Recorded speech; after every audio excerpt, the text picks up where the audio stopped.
Welcome to the Luke Macias Show. Right before we recorded, maybe 30 minutes before we started recording, the new Texas congressional maps, the first draft of the Texas congressional maps, which in my opinion are not likely to change significantly over the next week as they're debated and passed through the House and the Senate, dropped. So we are going to break down what is happening in Texas. Why are we redistricting in the middle of the typically redistricting cycle, which is every 10 years, and what are the implications for the nation and the state? Let's get to the show.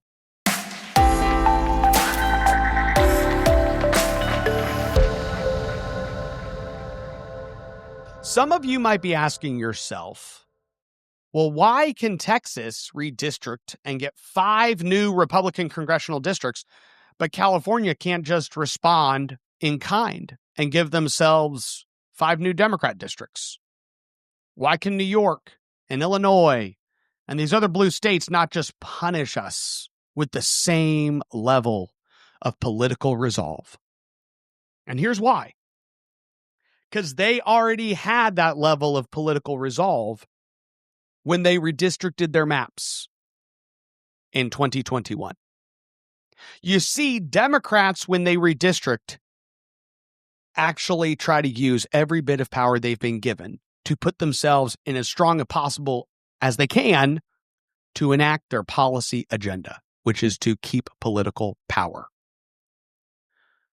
California does not have room for more Democrat districts. They don't have room. Period. But in Texas, we played it safe in 2021. I have talked about this on the show. I don't have time to go back and find the different places, but I have mentioned this numerous times over the last several years that we left opportunities on the table. And this is one of the reasons that Republicans love Donald Trump so much, is that he often plays with the same level of resolve that the Democrats have shown for their side. And he says, why don't we have more Republican congressmen from a state like Texas, where there's the biggest opportunity for pickup? So we are in a mid-cycle redistricting session. There are a number of other conservative policies on the special session, which we will talk about shortly. But I want to talk about the implications of what is happening. Brad Johnson with the Texan tweeted out a couple observations of the map, which I had, and I just would read from his tweet to give y'all a couple of points. But he said Trump won both of the South Texas gains, which is CD 28 and 34. Those are held by Vicente Gonzalez and Henry Cuellar, and those districts are moving into much more Republican districts. So we have 2 very Republican seats in South Texas that start at the border and move their way up towards San Antonio. In Houston, they paired several of the incumbents together. So Al Green, the vacant Texas 18, he is now in 18. So this was going to be this huge, very busy Democrat primary special election. That might not be the case anymore. We'll have to see what everybody decides to do ultimately there. Greg Casar and Lloyd Doggett have been paired together in Austin. Austin has one, you probably could call it the most Marxist district in American history. You might be able to call it. They just took every single leftist and put them into one Travis County district. And there is a new Republican seat that starts in San Antonio and goes out to Guadalupe, Wilson, and Karnes County. There's also a new county. This is not in Brad's tweet, but there's a new District 9 in Houston, which is kind of the Pasadena, Baytown area. There's a new district there. And then there's a new District 32 in North Texas that starts in Dallas and kind of inches its way out through Rockwall, and then another number of other additional East Texas counties. The ultimate result, if this map does not change significantly, which I don't think it will change significantly, is that Texas will send 5 more Republican congressmen, even in the event that the election does not go great, which you never know how people are going to feel in the fall of next year. But we will send 5 more Republican congressmen to Washington, D.C., which does mean that even if a handful of the more suburban districts that are up for grabs in the next election don't go our way, Republicans are still in a much better position to hold control of Congress. If Democrats take Congress, the last 2 years of President Trump's second term will be substantially hindered. In the event that we keep the majority, we will be able to accomplish a lot more. There will likely be candidates showing up to run in these different districts very soon. There are going to be some dominoes that start falling, and we will let y'all know what those are and the implications for it. But the biggest implication of redistricting is that Republicans are going to govern like Republicans should. And there's going to be more opportunity in 2031 to do this same thing in the Texas House and the Texas Senate.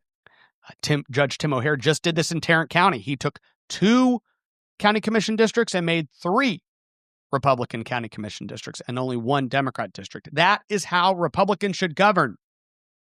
We should do it at a local level, a state level, and a federal level. And it is worth understanding that when we wake up to the fact that Democrats can't even respond because they already did this with their states, maybe we should look ourselves in the mirror and go, why do we always seem to have less resolve than the Democrats at trying to create an environment where Republicans can maximize representation for their voters? Which gives you a broader path to victory for the conservative policies that you say you believe in. South Texas, there are 7 state House districts that Donald Trump won that are represented by Democrats. 6 of those 7 are in South Texas, and they range from 0.5% to 16% that Donald Trump won these districts by. But when you look at it, you realize, man, the Democrats got to take all these Republican counties and spread them out through all the Democrats down there. There was a lot more room to have more Republicans in South Texas. Why don't we? Because Democrats get to write the maps in these regions. In Tarrant County, back in 2021, they drew out Jeff Kaysen from his Republican district. And they drew a Democrat district for Mr. Bajani, who was one of the first Muslim representatives elected in the state of Texas. And Bajani has advocated for incredible leftist radical policies since getting elected. And you realize when you look at the maps, that did not need to happen. That district could have stayed competitive. But Republicans decided to sit down with Democrats and negotiate and give Democrats more than they needed to give them. That's crazy. We should stop behaving that way. So this mid-cycle redistricting is very encouraging to see. You should be grateful that Donald Trump is the type of president that calls red states and says, you need to do more. Now, Governor Abbott has also told the legislature, you need to do more. Taxpayer-funded lobbying ban. Get biological men out of women's restrooms and locker rooms. Stop the abortion pill that's killing 20,000 unborn children a year. Provide more meaningful property tax caps at a local level, so when we do provide relief, the cities and the counties don't just jack up your tax bill and eat up all of the relief. And provide more relief. That relief could come in the form of $2 to $3 billion extra dollars that we currently are sitting on in the Treasury, or it could come in the form of taking this $10 to $13 billion we're going to get from the federal government to reimburse us for all of our border security efforts and put that into compression. And lower property tax bills a sizable chunk. That could take $400 or $500 out of your school property tax bill. So there's a lot that could still be done, and we are in session until August 21st. So yes, elections are going on, campaigns are going on, things are heating up, but it's important for you to remember that we've got 3 more weeks to focus on getting more policy victories. And we should. Because every policy victory you get now is something you don't need to fight about at the next Republican state convention. We don't need to fight about it during the next session. We don't need to fight about it with some chairman who doesn't want to have a hearing for any of these bills, right? Let's just get it done so we can stop fighting about it and then start talking about what are the next round of things we're all going to work on. America is at a crossroads. Now, more than ever, Texas must step up and lead the country. We don't have time to mess around. The only way to save America is with a strong Texas. You and I know this, but so do the enemies of life and liberty. Therefore, you and I have no choice but to stand up and fight. I'm Sarah Gonzalez, and to the enemies of liberty, I say, come and take it.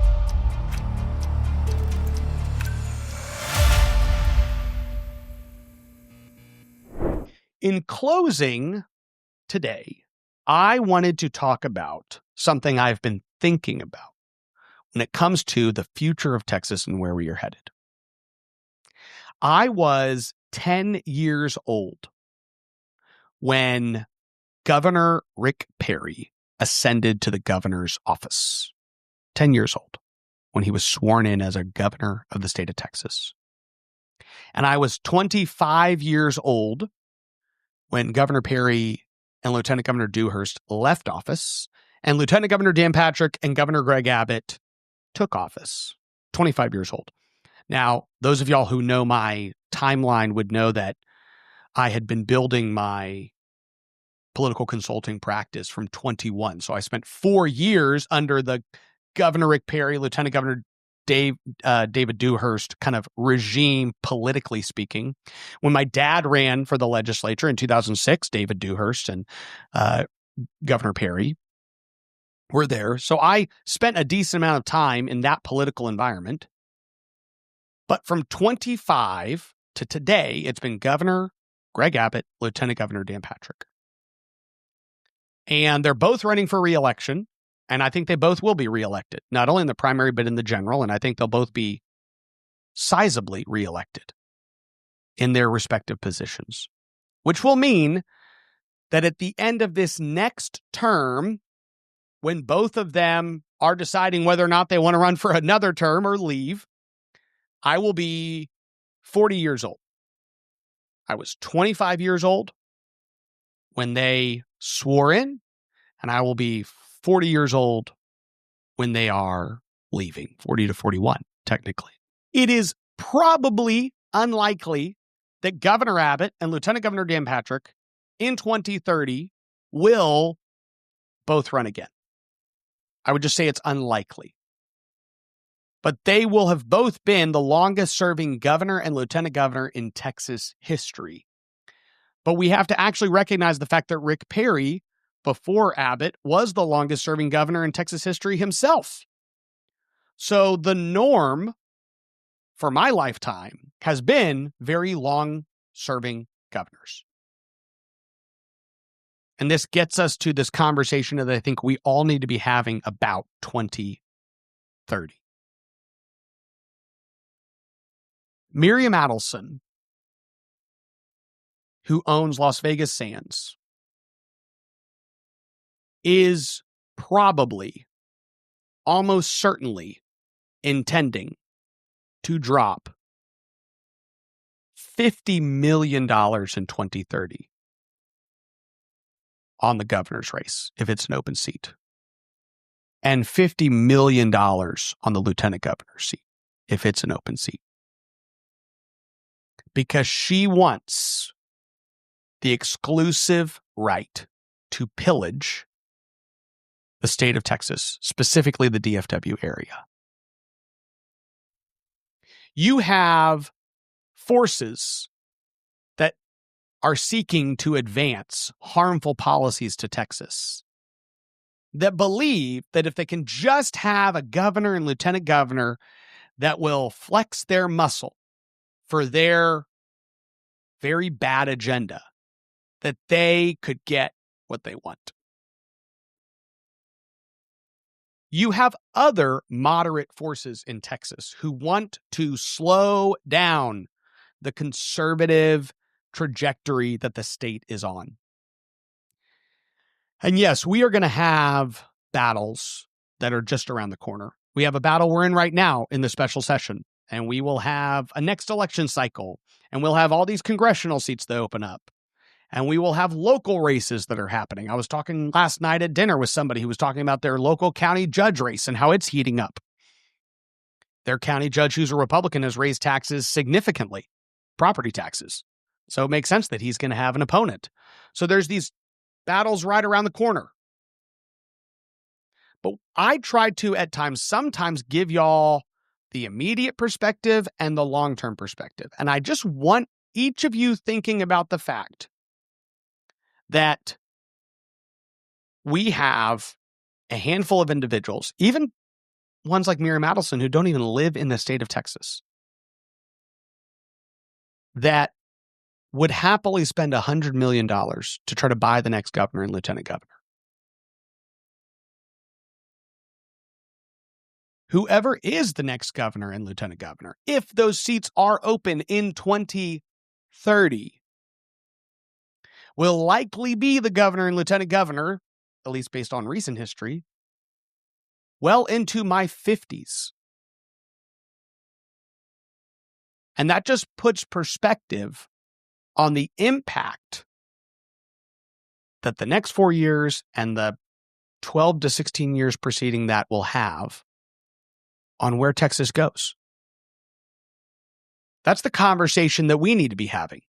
Where's Texas going? What are the policies that we need to be pushing? What kind of Republicans do we need? Who are the forces that are trying to stop the positive conservative trajectory of the state of Texas? We have to recognize that. We have to fight it. We have to organize. We have to step in. We have to fill the gaps. That's what a lot of you have been doing. Some of you are activists. Some of you are donors. Some of you are elected officials. Some of you are staffers in statewide branches, executive branches, legislative branches, the judiciary.